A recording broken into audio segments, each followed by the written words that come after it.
بسم اللہ الرحمن الرحیم. بسم اللہ الرحمن الرحیم. الحمدللہ وکفا وسلام علی عبادہ الذین اصطفیٰ، اما بعد. عزیز طلبہ، اصول افتاء و آدابہ کی آج ہماری یہ 7ویں نشست ہے، اور آج کی نشست میں ہم انشاءاللہ فصل ثانی کا مبحث ثانی پڑھیں گے. دوسری جو فصل ہے ہماری وہ ہے عہد سلف میں مناہج فتویٰ، اور گزشتہ نشست کے اندر کلاس کے اندر ہم نے عہد نبوی میں فتویٰ یہ مبحث اول پڑھ لیا تھا. اب ہم انشاءاللہ آج کی کلاس میں المبحث الثانی منہج الصحابہ والتابعین فی الافتاء پڑھیں گے کہ تابعین اور صحابہ کا افتاء کے اندر کیا منہج اور کیا طریقہ کار تھا. المبحث الثانی منہج الصحابہ والتابعین فی الافتاء فرماتے ہیں کہ تابعین اور صحابہ کا افتاء میں طریقہ کار اور منہج. خلاصہ کے طور پر پہلے 2-3 باتیں ذہن میں رکھ لیں، اس کے بعد پھر المبحث الثانی کا انشاءاللہ ترجمہ کریں گے. کہ یہ بات ذہن میں رکھ لینی چاہیے کہ حضرت معاذ بن جبل کی جو حدیث ہم نے گزشتہ نشست کے اندر پڑھی، جس کے اندر ایک منہج اور ایک طریقہ کار ہمارے سامنے آیا افتاء کا، وہ طریقہ کار یہ تھا کہ جب کسی کے سامنے کوئی شرعی مسئلہ یا سوال آ جائے تو سب سے پہلے وہ اس کو کتاب اللہ اور قرآن مجید کے اندر دیکھے. اگر وہاں اس کو جواب مل جائے تو ٹھیک ہے، اس کی بنیاد پر جواب دے دے گا. پھر دوسرا مرحلہ آتا ہے کہ اگر کتاب اللہ کے اندر وہ فتویٰ یا وہ اس مسئلے کا جواب موجود نہیں ہے تو پھر ایسی صورتحال میں وہ سنت رسول اور احادیث کے اندر دیکھے گا کہ کیا احادیث کے اندر سرور دو عالم صلی اللہ علیہ وسلم نے وضاحت کے ساتھ اس مسئلے کا جواب دیا ہے یا نہیں، یا اس سوال کا جواب موجود ہے یا نہیں. اگر ہے تو اس کے مطابق جواب دے دے گا. اگر تیسرا مرحلہ آتا ہے کہ اگر تو کتاب اللہ اور سنت رسول دونوں میں اس سوال کا جواب اور اس مسئلے کا جواب نہیں ہے تو ایسی صورتحال میں پھر فقیہ یا جو مفتی ہے وہ اجتہاد کرتا ہے، اور قرآن و سنت کے اصول کی روشنی میں اجتہاد کی بنیاد پر پھر کوئی فیصلہ سناتا ہے. یہ وہ 3 مراحل ہے جو ہمیں حضرت معاذ بن جبل رضی اللہ تعالیٰ عنہ کی حدیث سے معلوم ہوئے. اب یہ تو سرور دو عالم صلی اللہ علیہ وسلم کے زمانے تک یہی 3 مآخذ تھے، یہی 3 مرحلے تھے، یعنی کہ فتوی جو کہ جواب دینے کے بارے میں. لیکن آپ صلی اللہ علیہ وسلم کے بعد صحابہ اور تابعین کے دور میں اس کے اندر ایک چھوٹا سا اضافہ ہوا. وہ اضافہ یہ ہوا کہ ایک اور مأخذ اور سورس بھی معلوم ہو گیا کہ جس کا اضافہ ہو گیا وہ ترتیب یوں ہو گئی کہ اکثر صحابہ سے بھی یہ مروی ہے اور تابعین سے تو تقریباً اکثر تابعین سے بھی مروی ہے کہ ان کے ہاں فتویٰ دینے کا طریقہ کار کچھ یوں تھا کہ سب سے پہلے کتاب اللہ میں جواب دیکھا جائے گا، اگر اس میں نہ ملے تو پھر سنت رسول اور احادیث میں دیکھا جائے گا، اس میں بھی نہ ملا تو پھر ہم اپنے سے پہلے جو صحابہ اور اسلاف گزرے ہیں ان سے اس مسئلے کے بارے میں کوئی اجماع، کوئی اتفاقی رائے سامنے آئی ہے یا نہیں. اگر تو اس سے پہلے کے جو صحابہ گزرے ہیں، جیسے تابعین کے زمانے میں اگر کوئی مسئلہ آیا تو صحابہ کو دیکھیں گے، صحابہ کے زمانے میں آیا تو وہ جو اکابر صحابہ ہیں ان کی آراء کو دیکھیں گے. اگر تو ان سے پہلے صحابہ اور یا کبار تابعین کا اتفاقی طور پر ایک رائے سامنے آئی ہے اس مسئلے کے بارے میں جس کو اجماع کہتے ہیں، تو اس اتفاقی رائے کو لیں گے اور اس اتفاقی رائے کی بنیاد پر فیصلہ کریں گے. اسی کا اضافہ ہوا. اگر وہ بھی نہ ملے، یعنی ہم سے پہلے جو اسلاف ہیں یا اکابر صحابہ اکابر تابعین ان کی طرف سے کوئی اتفاقی فیصلہ بھی سامنے نہیں آیا، تو پھر یہ اس مرحلے میں پھر وہ جو مفتی یا جن سے سوال کیا گیا ہے وہ پھر اجتہاد کرے گا اور اجتہاد کی بنیاد پر پھر قرآن و حدیث کے اصول کے مطابق اس کا جواب دے گا. یہ طریقہ کار پھر صحابہ اور تابعین کے زمانے میں یہ منہج اور یہ طریقہ سامنے آیا. اب اس منہج اور اس طریقے پر بہت ساری روایات موجود ہیں، آگے جا کے آپ انشاءاللہ اس کا ترجمہ دیکھیں گے کہ قاضی شریح جو ہے وہ روایت کرتے ہیں کہ حضرت عمر بن خطاب نے ان کو خط لکھا تھا اور انہوں نے یہی طریقہ کار ان کو بتایا تھا کہ سب سے پہلے تم کتاب اللہ کے مطابق فیصلہ کرو گے، اگر کتاب اللہ میں نہ ملے تو سنت رسول کو دیکھو گے، اگر اس میں نہ ملے تو تم پھر دیکھو کہ جس پر تمام لوگ متفق ہیں، یعنی آپ سے پہلے اگر صحابہ یا ان کی آراء آئی ہے اور وہ اتفاقی رائے ہے تو اس اتفاقی رائے کو لے لو، اگر اتفاقی رائے بھی نہ ملے تب تم پھر جو ہے وہ تمہارے پاس دونوں راستے موجود ہیں، یا تو اجتہاد کر کے فیصلہ سنا دو یا خاموش رہو. اور پھر فرمایا کہ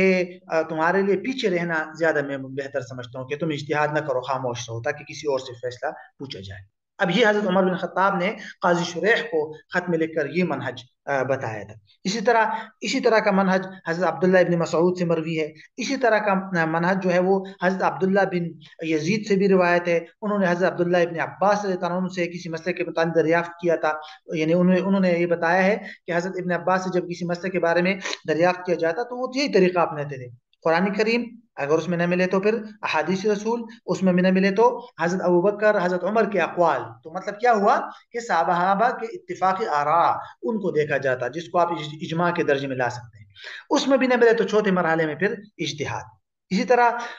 علامہ بیہقی نے بھی کچھ نقل کیا ہے حضرت زید بن ثابت، حضرت مسلمہ بن مخلد سے روایت کہ وہ حضرت زید بن ثابت کے پاس گئے تھے اور ان سے اس طرح پوچھا تھا تو انہوں نے بھی یہی بات بتائی تھی۔ اسی طرح حضرت ادریس الاودی انہوں نے روایت کی حضرت سعید بن ابی بردہ سے، ان کی بھی ایک روایت اسی طرح ہے کہ حضرت عمر نے حضرت ابو موسیٰ اشعری کو جو خط لکھ کے بھیجا تھا اس میں یہ طریقہ کار تھا۔ تو بہرحال حضرت معاذ بن جبل کے طریقے سے حدیث سے بھی معلوم ہوتا ہے۔ تو خلاصہ یہی ہے کہ ترتیب وار 4 چیزوں کو دیکھنا ہے: قرآن، سنت، اجماع یا سمجھ لیجیے اقوال صحابہ، اتفاقی آراء، اور پھر اس کے بعد اجتہاد۔ تو یہ تھا منہج افتاء صحابہ اور تابعین کے زمانے میں۔ اب ذرا اس کا ترجمہ دیکھ لیجیے۔ فرماتے ہیں کہ انما جاء فی حدیث معاذ بن ثابت عن عدۃ صحابہ العمل به، فرماتے ہیں کہ حضرت معاذ بن جبل کی حدیث میں جو بات گزر چکی کئی صحابہ کرام اس پر عمل کرتے تھے۔ اب ذرا ان کے آثار دیکھ لیجیے، اس کا ہم صرف ترجمہ کر لیتے ہیں۔ کہتے ہیں امام دارمی نے اپنی سنن کے اندر قاضی شریح سے یہ روایت کیا ہے کہ حضرت عمر بن خطاب نے ان کو لکھا تھا کہ جب تمہارے پاس کوئی چیز آئے، کوئی مسئلہ آئے، وہ کتاب اللہ میں موجود ہو تو فقض بھی، تو اسی کی بنیاد پر فیصلہ کرو۔ ولا تلفتنک عنہ الرجال، ولا تلفتنک عنہ الرجال، یعنی تمہیں لوگ اس سے ہرگز نہ موڑ دے ادھر ادھر۔ اور جب تمہارے پاس کوئی ایسا فیصلہ آ جائے جو کتاب اللہ میں نہ ہو تو سنت رسول میں دیکھو، اس کے مطابق فیصلہ کرو۔ اگر تمہارے پاس ایسا فیصلہ آ جائے جو کتاب اللہ میں بھی نہ ہو، ولم یکن فیہ سنت من رسول اللہ، اور اس میں سنت رسول کا بھی کوئی حدیث نہ ہو، فانظر مجتمع علیہ الناس فخذ به، تو پھر دیکھو جس بات پر لوگوں نے اجماع کر لیا، اتفاق کر لیا، اس کو لے لو۔ اگر تمہارے پاس ایسا فیصلہ آ جائے جو کتاب اللہ میں بھی نہ ہو اور سنت رسول میں بھی نہ ہو، اور اس میں تم سے پہلے کسی نے کوئی کلام بھی نہ کیا ہو صحابہ نے، مطلب کوئی اتفاقی رائے سامنے نہیں آئی، تو فاختر ای الامرین شئت، دونوں میں سے کوئی بھی امر معاملہ آپ چن سکتے ہیں۔ ان شئت ان تجتہد برأیک ثم تتقدم فتقدم، اگر تم چاہو تو اجتہاد کرو اپنی رائے کے ذریعے اور پھر آگے بڑھ کر فیصلہ کر لو، اور اگر چاہو تو پیچھے ہٹنا چاہو تو پیچھے ہٹ جاؤ۔ اور فرماتے ولا ارى التأخر الا خيرا لك، اور میں یہی سمجھتا ہوں کہ تمہارے لیے پیچھے ہٹ جانا زیادہ بہتر ہے۔ تو یہ ہے وہ منہج۔ اسی طرح امام دارمی نے اس کو بھی حضرت عبداللہ ابن مسعود سے بھی روایت کیا ہے، وہ فرماتے تھے کہ فرماتے فَإِذَا سُئِلْتُمْ، کہ جب تم سے کسی بارے میں سوال کیا جائے تو فَانْظُرُوا فِي کتاب اللہ، تو پھر تم جو ہے اس کو کتاب اللہ میں دیکھو۔ فَإِن لَمْ تَجِدُوهُ فِي کتاب اللہ، اگر کتاب اللہ میں نہ پاؤ تو فَفِي سُنَّةِ رسول اللہ، فَإِن لَمْ تَجِدُوهُ فِي سُنَّةِ رسول اللہ، اگر اس میں بھی نہ پاؤ فَمَا أَجْمَعَ عَلَيْهِ الْمُسْلِمُونَ، تو علماء اسلام کا جس پر اجماع ہو۔ فَإِن لَمْ يَكُنْ فِي مَا اجْتَمَعَ عَلَيْهِ الْمُسْلِمُونَ فَاجْتَهِدْ رَأْيَكَ، اگر تمہیں وہ جو مسئلہ آیا ہے وہ اس سے متعلق جو ہے وہ کوئی مسلمانوں کا اجتماع اور اجماع بھی نہیں ہے تو پھر اپنی رائے سے اجتہاد کرو۔ اسی طرح انہوں نے یہ روایت کیا ہے حضرت عبداللہ بن یزید سے، فرماتے ہیں کہ حضرت ابن عباس سے جب کسی معاملے میں پوچھا جاتا تو اور وہ معاملہ قرآن میں ہوتا تو وہ اس بارے میں بتا دیتے، اگر قرآن میں نہ ہوتا اور آپ صلی اللہ علیہ وسلم سے منقول ہوتا تو اس بارے میں بتا دیتے، اگر اس میں بھی نہ ہوتا تو پھر حضرت ابوبکر اور حضرت عمر سے اگر اس حوالے سے کوئی منقول ہوتا تو اس بارے میں بتاتے تھے، اگر اس میں بھی نہ ہوتا تو پھر اس میں اپنی رائے سے کام لیتے تھے، مطلب اجتہاد کرتے تھے۔ اسی طرح امام بیہقی نے مسلمہ بن مخلد سے روایت کیا ہے کہ انہ قام علی زید بن ثابت رضی اللہ عنہ فقال یا ابن عمی اکرہنا علی القضاء، کہ یہ فرماتے ہیں کہ حضرت عبداللہ ابن نہیں بلکہ فرماتے کہ انہوں نے زید ابن ثابت کے پاس گئے اور ان سے پوچھا یہ میرے چچا ہمیں تو فیصلوں کرنے پر مجبور کر دیا گیا ہے، تو انہوں نے پھر آگے سے یہ جواب دیا فقال زید، تو انہوں نے فرمایا کہ بھئی کتاب اللہ کے ذریعے فیصلہ کرو، کتاب اللہ میں نہ ملے تو سنت رسول کے ذریعے فیصلہ کرو، اس میں بھی نہ ملے تو پھر ایسی صورت میں اہل الرائے فدع اہل الرائے ثم اجتہد، تو ایسی صورت میں پھر اہل رائے جو ہے ان کو جمع کر کے اجتہاد کریں، اور وختر لنفس کا ولا حرج، اور اجتہاد کی بنیاد پر پھر اجتہاد کے بعد فیصلہ کرنے میں پھر کوئی حرج نہیں ہے۔ اسی طرح ابراہیم نخعی نے ادریس الاودی سے نقل کیا، فرماتے ہیں اخرج الینا سعید ابن ابی بردہ کتابا، کیا حضرت سعید ابن ابی بردہ نے ہمارے سامنے ایک کتاب نکالی اور فرمایا یہ خط ہے، یہ کتاب مطلب خط حضرت عمر نے حضرت ابو موسیٰ اشعری کو لکھا تھا، اور پوری حدیث ذکر کی، اور اس حدیث کے اندر ایک نقطہ یہ بھی تھا کہ الفہم فیما یختلج فی صدرک مما لم یبلغک فی القرآن والسنہ، فرماتے ہیں کہ اس مکتوب میں یہ لکھا ہوا تھا کہ خوب سمجھ لو کہ اگر کسی مسئلے کا حکم قرآن و سنت میں نہ پاؤ اور تمہارے دل میں وہ بات کٹکے تو فتعرف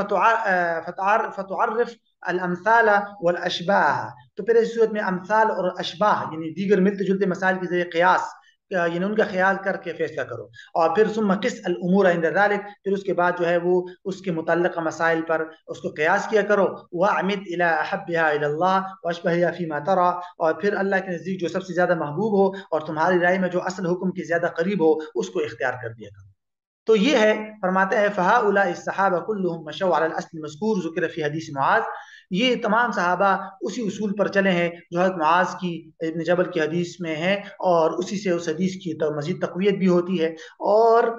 ويدل على صحة قول ابن قیم رحمہ اللہ تعالیٰ ان حدیث معاذ عمل به السلف الصالحون، اور یہ جو تمام آثار ہے یہ حضرت علامہ ابن قیم رحمہ اللہ کی